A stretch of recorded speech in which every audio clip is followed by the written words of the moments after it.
Buenos dias. Título da lição é verso. É um prazer estar de volta à classe, depois de uma semana não escutando português, e só falando e escutando chileno, porque lá não se fala espanhol, a língua lá é outra, apesar da origem ser a mesma. Mas foi muito gostoso estar por lá, mas é gostoso também voltar, porque lá estava um calor, só não me contaram que o Chile era mais quente do que aqui. A região para onde eu fui, que era a região de Los Angeles e Concepción, estava fazendo uma média de 32, 33 graus, com umidade relativa do ar perto de 5 ou 6%. Então vocês imaginam que é ficar uma semana nesse calor e sem umidade. Mas foi interessante. Vamos lá, título da lição e verso. Pedro disse sobre o grande conflito. Okay. Vós, porém, sois raça eleita, sacerdócio real, nação santa, povo de propriedade exclusiva de Deus, a fim de proclamarmos as virtudes daquele que vos chamou das trevas para a sua maravilhosa luz. Pedro 2:9. Antes da gente discutir um pouquinho o verso e a estrutura principal aí do tema da lição, vamos para os objetivos da semana. Vamos entender o que a gente tinha que ter aprendido, sentido e praticado a partir do conhecimento da lição dessa semana. Então, se alguém puder me ajudar, lá na parte do esboço da lição, tem 3 objetivos. O primeiro deles, o que a gente precisa aprender. Examinar.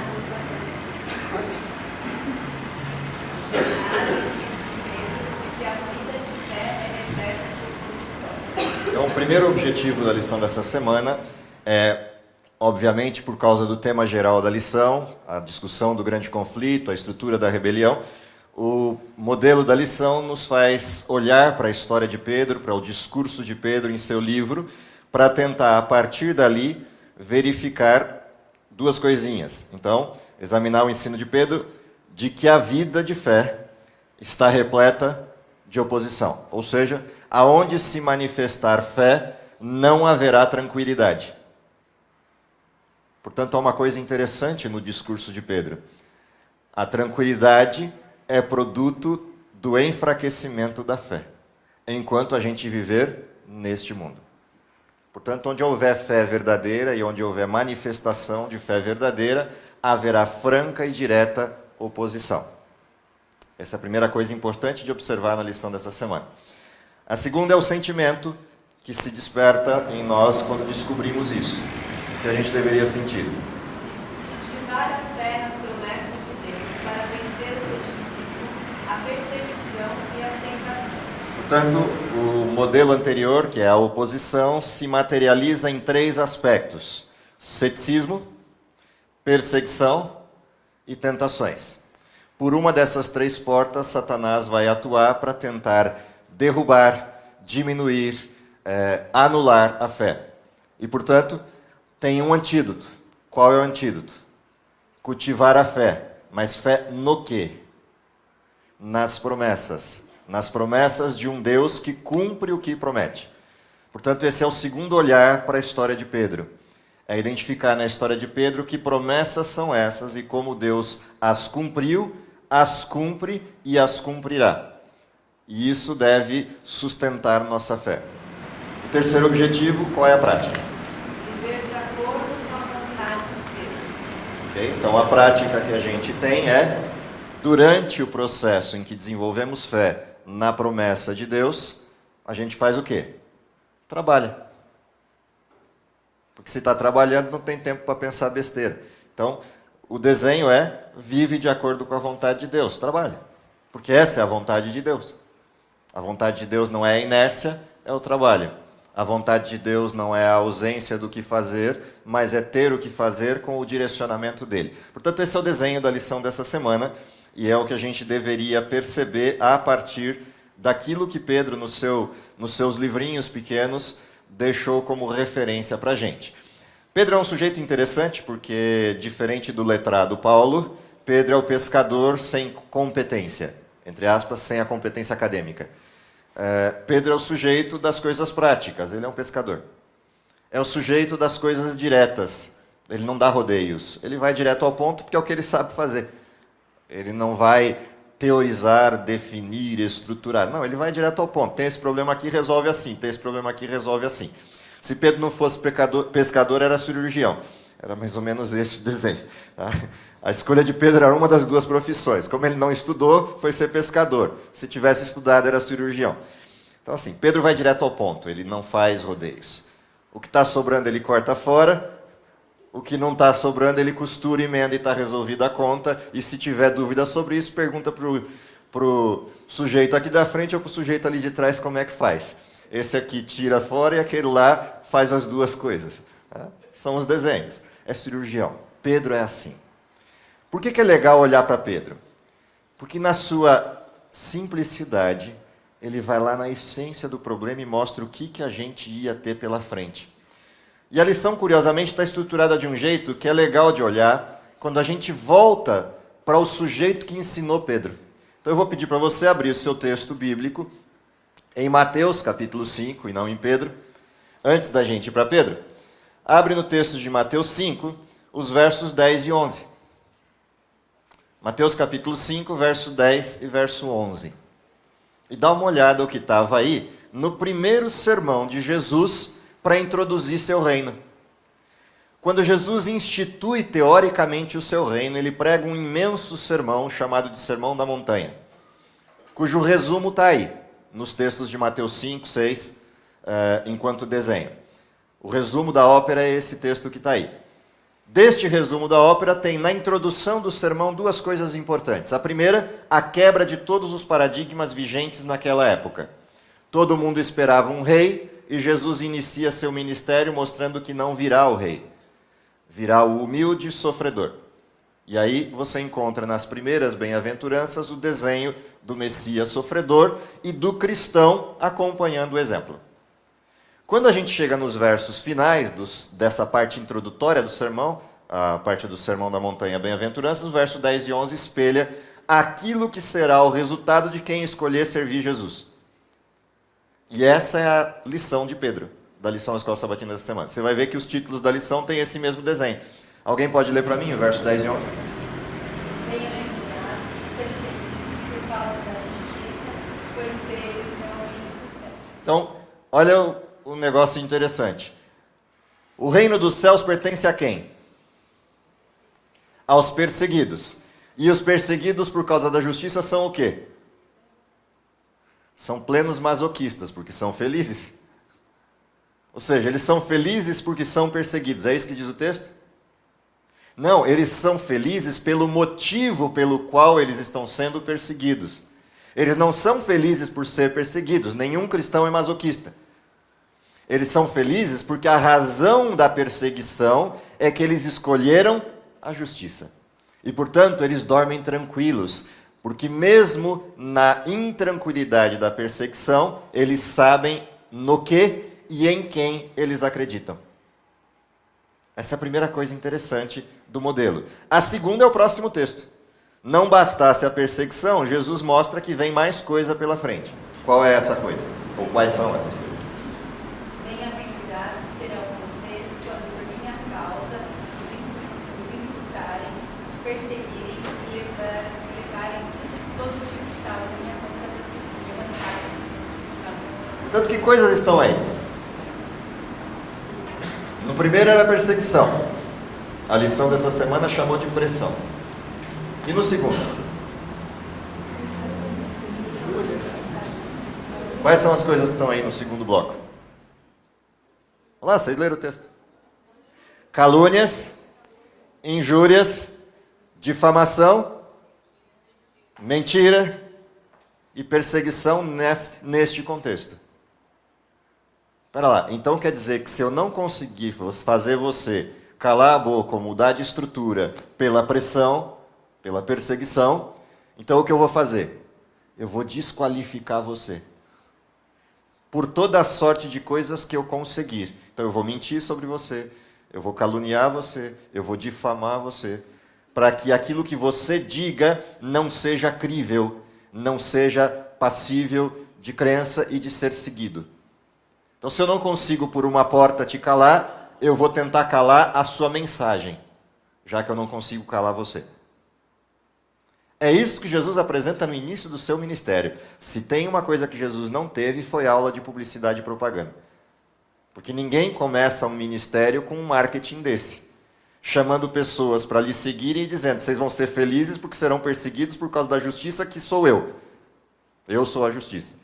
E segundo, como eles não vão conseguir fazer vocês ficarem quietos, eles vão mentir, difamar, caluniar vocês. Portanto, venham e me sigam. Legal, é um bom início de ministério. É um bom desenho para começar uma propaganda de um novo reino que ele vai querer implantar, o reino dos perseguidos. Não tem sentido. Portanto, há algo para ser descoberto atrás disso. E por que Jesus começa o desenho assim? Pedro descobriu por quê. E é isso que ele escreve nos seus 2 textos. Diga. Estou pensando aqui comigo mesmo, sobre aqueles que estão pacíficos, que não recebem essas injúrias, perseguições, etc. e tal. Está tudo em paz. Beleza? O que Pedro diz sobre isso? Qual é o paradigma da lição dessa semana? De um lado eu tenho o quê? Fé. E do outro lado eu tenho o quê? Injúrias, perseguição e toda a sorte de coisas ruins, escárnio, maledicência, difamação, etc. Esse é o desenho da lição dessa semana. Portanto, toda vez que a fé aparece, o que aparece junto? Portanto, a lição me deu o quê? Um termômetro. Qual é o termômetro da existência da fé?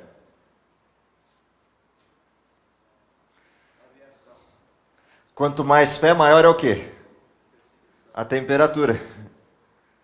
Quanto menos fé, menor é o quê? A temperatura é um termômetro. Você quer saber se está tudo bem, tem que estar com febre.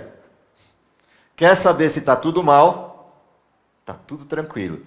36 graus e ponto 5, estável, bonito e temperatura ambiente agradável. Esse é o desenho. É disso que Pedro fala. Portanto, a partir disso, a gente pode voltar para o texto que introduziu a lição. 1 Pedro 2,9. Qual é o texto? Vós, porém, sois o quê? Raça eleita, sacerdócio real, nação santa, povo de propriedade parcial de Deus. Não é parcial que está aí? Tá. Para fazer o quê? Ficar sentado em berço esplêndido, aguardando as benesses do reino. O que diz o texto? Para proclamardes as virtudes daquele que vos chamou das trevas para a sua maravilhosa luz. Portanto, o texto é completo, ele não deixa nada de fora. Primeira coisa importante do texto: alguém me elegeu, alguém me escolheu e alguém me separou. Então, ele não só elegeu, ele não só escolheu, mas também separou. E separou para quê? Para ser dele de forma exclusiva. Portanto, Deus é egoísta. Totalmente egoísta no que diz respeito a sermos dele. Deus não aceita meio termo, Deus não escolhe, não elege, não separa para ser parcial. É dele, ponto. Ou não é. Para quê? Deus escolhe, elege, separa de forma exclusiva para uma e exclusiva coisa: proclamar as virtudes daquele que escolheu. Quais são as virtudes? Bem-aventurados, e aí começa a lista. Primeira bem-aventurança, os humildes de espírito. Segunda bem-aventurança, os que choram. Terceira bem-aventurança, os que têm fome, sede, e assim vai. Então, o que eu tenho para proclamar? As virtudes daquele que me chamou das trevas para a luz. É isso que eu tenho para proclamar. Portanto, a minha missão tem conteúdo. Qual é o conteúdo? Para quem desenvolve o pecado do orgulho, do egocentrismo, etc., eu proclamo o quê? A humildade de espírito. Para aquele que desenvolveu o ataque, a agressão, o desvario de violência, etc., eu proclamo o quê? O consolo àquele que chora. E assim vai. Para cada parâmetro do pecado, há na via oposta aquele que proclama as virtudes do que lhe chamou das trevas para a luz. Portanto, por que somos felizes? Porque enxergamos a alternativa ao pecado. Enxergamos a saída do problema. E enxergamos de forma muito clara quem nos chamou e por quê. Porém, o que ele já nos advertiu: estamos mexendo num terreno que tem um dono por usurpação. Alguém roubou de Deus o mundo. E se alguém no mundo tentar discordar dele, qual é o resultado? Pressão, perseguição, escárnio, dissimulação, tentação e toda sorte de coisas para que se desvie o foco. É disso que Cristo falava na introdução do seu ministério. Eu não vim para deixar as coisas como estão. Eu vim para levá-las de volta aos trilhos. E o trilho é meu, assim como as coisas são minhas. Esse é o desenho. Disso Pedro está falando aqui. Vivíamos em trevas, ele nos chamou à luz. Mas eu posso escolher voltar para as trevas. A luz e as trevas não convivem juntas, então onde brilha uma, a outra foge. Se não foge, vai tentar fazer o quê? Apagar a velhinha. Esse é o desenho. Posto isso, é que vem os textos que a gente olhou nessa semana, das ilustrações, ou das apresentações de Pedro. A começar pelo verso da eleição, que é o verso introdutório, e os demais versos mostrando o que viria pela frente, quais seriam as estruturas pelas quais os cristãos passariam. Então, para cada um dos textos, se você pega lá, 1 Pedro 4, a 1 a 7, o que está apresentado ali como referências principais do enfrentamento do cristão, sua missão e a oposição? Quais são os elementos que aparecem ali? Insulto, acusação, tentativa de calar. Assim começa a intenção do mal contra o bem. Portanto, se a gente executar a missão de Cristo, vai ter gente se levantando para dizer: está errado. Não é assim. Não faça. Fica quietinho, porque se você não ficar quietinho, você vai ter problema. Não importa qual seja a questão. Se o que se estiver levantando é o certo, haverá oposição. E a oposição vem, em primeira instância, dessa forma, como uma ameaça ou uma advertência misturada de carinho. Olha, cuidado, não anda por aí, não fala isso, porque você vai ter problema. Se você insistir em continuar falando, o problema virá. E tentarão te calar. É assim que o desenho começa.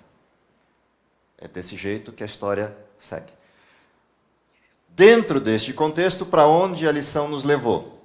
A lição nos levou para um olhar na via oposta. Então, se eu enfrento o primeiro nível de oposição, que é a perseguição, para onde a lição nos apontou como desenho? Fé. Em quê? Qual era a próxima abordagem da lição? Fé na promessa. O que é profecia? Promessa. Eu disse que algo vai acontecer assim. Então, vai acontecer assim. Profecia é promessa. Promessa é profecia. Por isso, a parte mais importante do estudo da Bíblia para aquele que tem fé é a profecia. Não é para saber o que vai acontecer, é para manter o foco. Para continuar acreditando que Deus cumpre sua promessa. Profecia só foi dada para isso, para eu ter certeza de quem é o Deus que me chamou.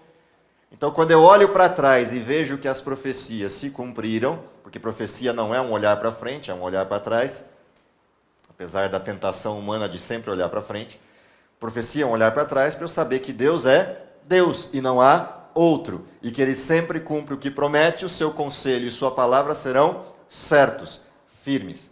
Isso é profecia. Portanto, quando eu tenho um Deus assim, o que eu tenho certeza? Que eu posso continuar caminhando.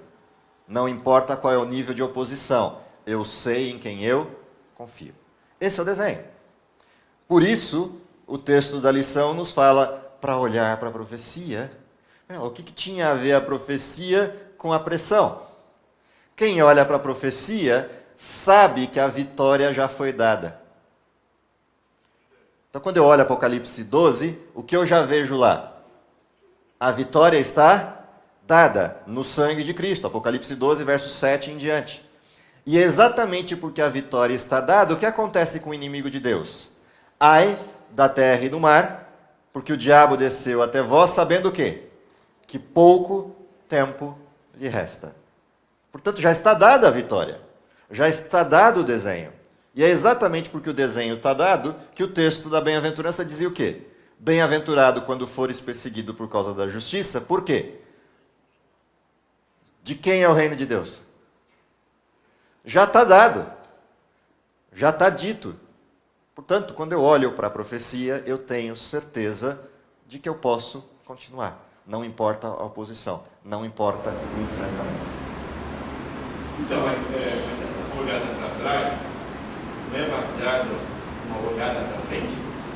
A olhada para trás é baseada numa fala de algo que estava à frente, mas que só é compreendido por quem? Porque quem estava lá não entendeu.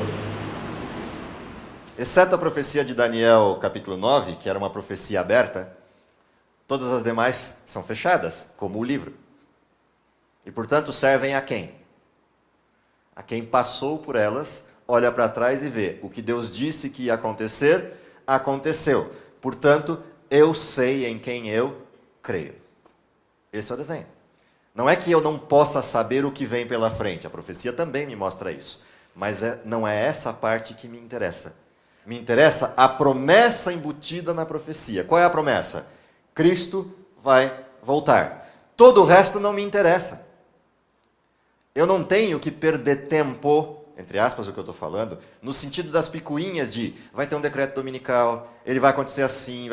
Eu tenho que saber o que vai acontecer. Para que quando aconteça eu possa olhar e falar, Deus cumpriu sua promessa. Mas eu não tenho que perder tempo tentando fazer uma arquitetura humana para descobrir como é que as coisas vão acontecer. Isso é desvio de foco. Porque a minha missão não é contar para o mundo como as coisas vão acontecer.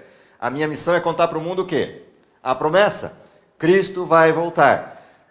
Falar para o mundo, para olhar para trás e falar, e olhar, sempre ele cumpriu o que ele prometeu. Portanto, o que ele disse que vai acontecer. Quer você goste ou não, quer você aceite ou não, quer você acredite ou não. Este é o desenho. A menos que nos esqueçamos da forma maravilhosa, fantástica, misericordiosa como Deus atuou no passado. Esse é o desenho.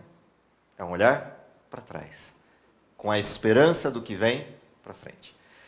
Posto isso, o que começa a acontecer quando a gente faz isso? Ou seja, eu desviei da perseguição, olhei para a promessa, criei mais força e continuei na missão. É a próxima parte da lição. Diga. Por acaso, a profecia antes de Cristo não era a promessa que vinha depois? Sim. Era olhar para frente. A promessa é um olhar para frente. A promessa é um olhar para frente. A promessa, E não os detalhes. ou a vida de Cristo. Sim, a promessa. Posterior, no final, é a Tanto faz. volta dele. O mundo, desde a criação, desde Gênesis 3,15, vive baseado em uma exclusiva promessa. Qual é a promessa? A vinda de Cristo. Então, os 4.000 anos que antecederam a vinda primeira de Cristo estão baseados em uma promessa, Gênesis 3,15. Os 2.000 anos seguintes estão baseados em uma promessa, eu voltarei. É só isso. A Bíblia se resume nisto. Por isso o olhar profético, por isso o olhar para a promessa. Porque eu sei que ele cumpre o que promete, já veio e disse que vai voltar, o que eu faço? Continuo na missão, continuo o trabalho. Dentro deste contexto, qual passa a ser a atitude do inimigo de Deus? Já que ele não conseguiu me vencer pela pressão, o que ele faz agora? Escárnio. O teu Senhor tarde virá. O teu Senhor te esqueceu. O teu Senhor mudou de ideia. Ele muda o contexto.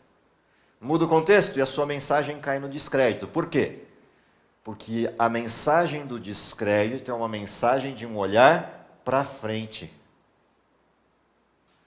Quando você volta à solidez do chão onde você pisa, que é a profecia cumprida, o escárnio se desfaz. A dissimulação desaparece. A estrutura da difamação cai no vazio. Da argumentação espúria, da argumentação sem sentido.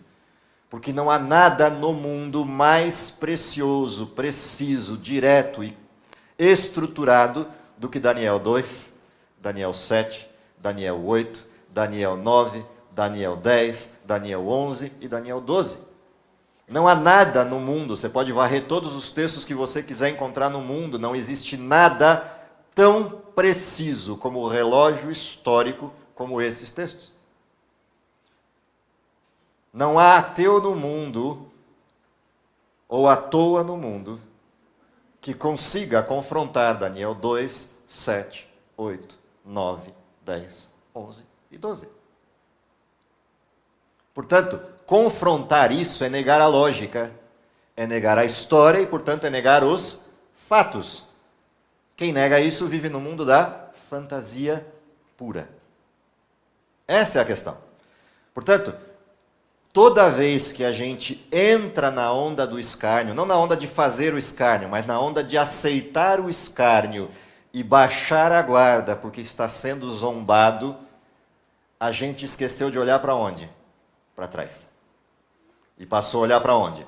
Para frente. E quando a gente olha para frente, a gente tem um ponto de interrogação. Alguém de nós sabe quando Cristo virá? Mas alguém de nós sabe quando Cristo veio? Portanto, o olhar é para onde? É para trás. Ele cumpre o que promete. Portanto, não me interessa o ponto de interrogação, me interessa a confiança. Este é o olhar do cristão. Ele vive na expectativa da promessa, por isso ele guarda a mala pronta. Mas ele vive no mundo real. Então ele olha para trás e fala, eu posso confiar, eu posso andar. Esses escarnecedores que deixaram de crer nas promessas, deixaram de crer na Bíblia, então eles tinham que crer em alguma coisa, então eles arranjaram para crer na ciência. Esse é um dos aspectos, mas não é o único. Eu tenho gente que crê na ciência, eu tenho gente que crê na magia, eu tenho gente que crê na fantasia, eu tenho gente que simplesmente prefere não parar para pensar nisso e vive a vida como se nada fizesse sentido, então ele se concentra exclusivamente no que ele pode experimentar da vida, no segundo em que ele pode experimentar, e só vai aumentando de intensidade as suas necessidades. Tem gente para todo tipo e tem pedacinhos de modelos para cada tipo.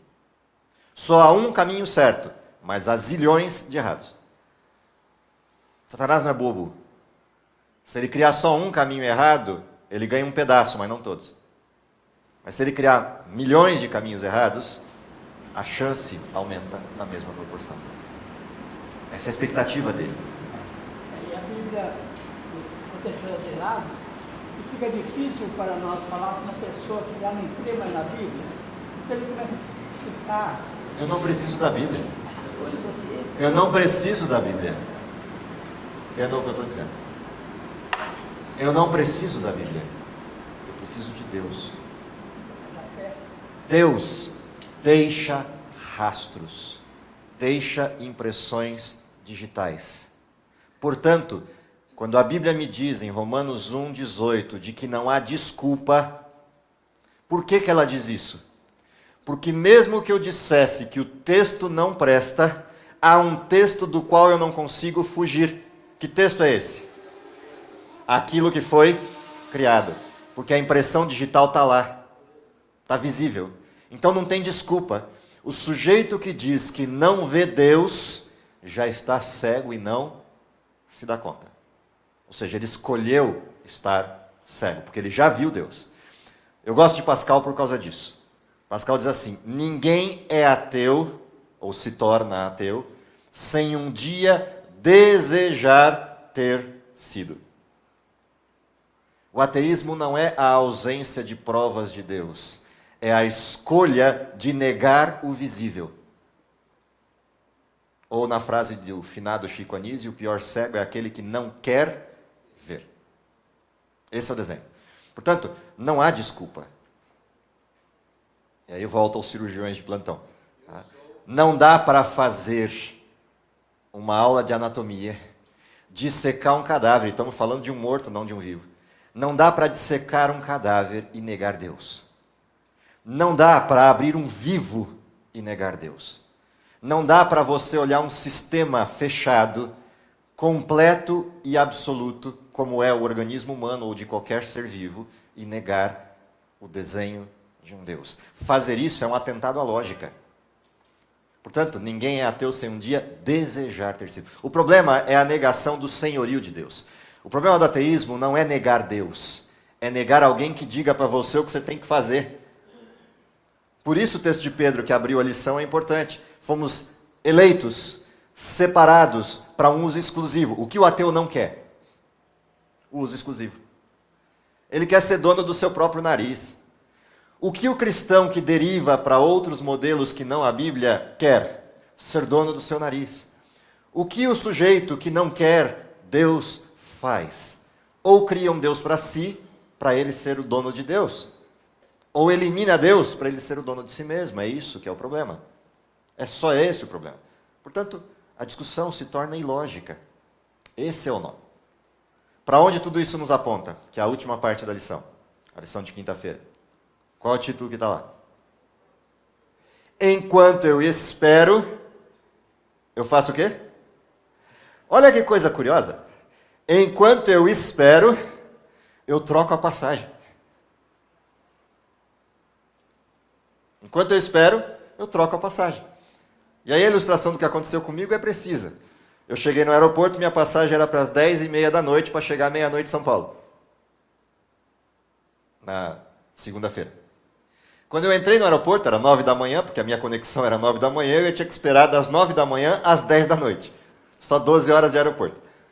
A hora que eu entrei no aeroporto, fui fazer o check-in. Tá? Entrei, desci do avião, de Los Angeles para Santiago. Desci do avião, cheguei na máquina do check-in, cliquei. A hora que eu cliquei na máquina do check-in para definir o meu voo pelo localizador, apareceu uma mensagem da TAM. Tem 3 voos anteriores ao seu e todos eles têm lugar. Quer trocar? Mas não, eu quero ficar sentado aqui no aeroporto de Santiago 12 horas.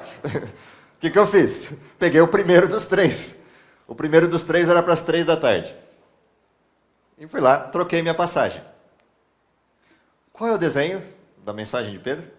Enquanto eu espero, eu apresso. Beleza, apressei para as 3 horas da tarde. 3h30 era o voo. Beleza, 3h30, estava dentro do avião. Saí de um avião 727 ou 707 para um 777, um baita de um jumbo. Uma estrutura enorme, um Boeing enorme. Beleza, entrei, o avião todo vazio. Sim, metade dele vazio. Então, um voo tranquilo, aqueles voos que você pediu para o Papai do Céu, que está tudo livre, tudo vazio. E assim foi. 3h30 eu saí de lá para estar pousando 7 horas em São Paulo. 7 horas eu chego em São Paulo, o que está acontecendo?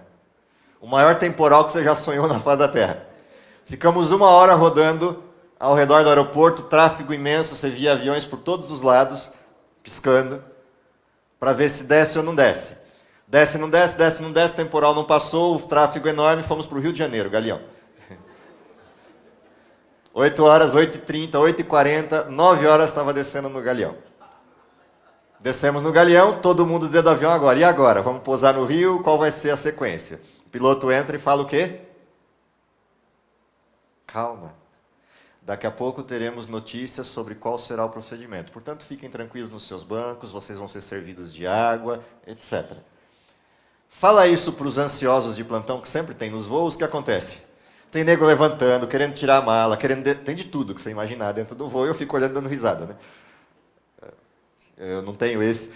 Graças ao Papai do Céu, eu não recebi esse nível de ansiedade, né, para esse tipo de coisa. Então, sentei lá e fiquei esperando e assistindo as cenas, as mais jocosas possíveis, as mais diferentes possíveis. Passou 1 hora, passou 1h30, aí chega o piloto e diz o quê? Estamos reabastecendo o avião, se vocês ficarem tranquilos, daqui mais meia hora estaremos saindo de volta a São Paulo, porque já tem teto para pousar. Aí todo mundo se senta, todo mundo fica na expectativa, mas isso nós já estamos em 10 horas, quase 10h30, 11 horas para sair. Qual era o primeiro voo? Era para chegar que hora em São Paulo? 00:35. Que hora eu cheguei em São Paulo? 00:40.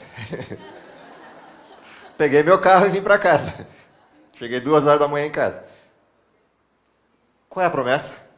Deus não retarda sua promessa. Antes é o quê? Longânimo, não querendo o quê? Que ninguém se perca antes que todos cheguem ao destino. Cheguei no destino na hora de quem? Na minha? Na de Deus. Simples assim. Quando eu olho para trás e sei que Deus cumpriu sua promessa, eu sei disso. Não importa quando ele venha. Me importa o quê? Quando eu cliquei na tela, apareceu uma mensagem. Quer apressar? Qual é a minha função? Não, quero ficar aqui às 10 da noite. Essa é a minha função? Não, a minha função é fazer o quê? Sim, se essa é a missão, vou apressar. Agora, se eu apressar e ele quiser que seja 00:30, quem define? Ele. O meu trabalho é apressar. É assim que funciona. Portanto, eu tenho uma promessa, que dadas as condições, se todo mundo fizer o que tem que fazer, ele prometeu o quê? Olha, dá para chegar às 7:30 e não à 00:00. Dá para chegar mais cedo em casa. Porém, o chegar mais cedo em casa me pertence. E me pertence por uma razão. Assim como você quer chegar em casa, tem outros para chegar. Portanto, se apressa na missão, que é chamar outros para ir para casa. Mas se tiver faltando alguém que não escutou, dá um tempo que eu vou fazer ele escutar. Para que ele decida se ele quer ir para casa ou se ele quer perder o voo. E se ele decidir que quer perder o voo, tudo bem, há um limite. E o limite é 00:00. E esse limite me pertence. Chegar antes é uma opção, mas a 00:00 é a minha decisão. Não passa de. Esse é o desenho. Portanto, quando a gente olha para as profecias, é isso que a gente tem que enxergar. Deus é assim. Deus cumpre o que promete, mas ele tem um coração deste tamanho. E é porque ele tem um coração deste tamanho que a gente está aqui, porque senão nenhum de nós estaria. Aqui não tem santo, só tem pecador. O coração de Deus é deste tamanho. Por isso somos felizes. Porque se eu estou sendo perseguido, se a oposição se levantou, se a difamação aconteceu, é porque tem problemas. É porque tem coisas a serem solucionadas. É porque tem gente para ser salva. Portanto, arregaça as mangas e continua a missão. Última observação e eu encerro. A gente como reflexão da Bíblia, eu acho que nós somos outros e entende outras coisas. E essa expressão, parlamento de memória, que é a expressão da graça. Da tardança? Vai ligando aquela pessoa que voltou no início do tremor. Então, eu acho que se refere mais para nós, não tanto para a legislação do mundo, também, que é uma consequência, mas mais para nós. Se nós tivéssemos o termômetro na Sé, dentro do parâmetro cérebro, Jesus já teria lutado. Sim, lá em 1844. O nosso entusiasmo é tão reflete tanto essa volta de fé que ele não pode chegar. Por isso chama Laodiceia. Logo, para quem é o texto de Pedro? Deus não retarda a sua promessa. Para quem é esse texto? Para o mundo? Para quem é esse texto? Para quem começou o texto. Para quem começou o texto? Vocês são raça eleita, nação santa, povo de propriedade exclusiva de Deus. E Deus não retarda sua promessa. Antes é longânimo, não querendo que ninguém se perca, antes que todos cheguem ao arrependimento. Quem é o todos do texto? Os que foram escolhidos. Esse é o todos do texto. Os que foram chamados. Este é o todo do texto. Portanto, é para nós o texto. Deus não voltou, não é por causa do mundo, é por causa da gente, que é o que a gente vai ver na lição da semana que vem, quando discutir sobre igreja militante e igreja triunfante. O texto de Pedro é para a gente, não é para o mundo. O mundo está pronto para Jesus voltar, a gente é que não está. E como ele é paciente, tem um coração deste tamanho, o que ele faz? pacientemente responde para todo o universo: para de me provocar, porque eu sei quando eu vou. E enquanto o universo fica buzinando na orelha de Deus lá no céu, dizendo: acaba com isso logo, termine essas coisas que a gente não aguenta mais assistir esse Big Brother de plantão. O que Deus responde para o universo? Calma, tem mais gente.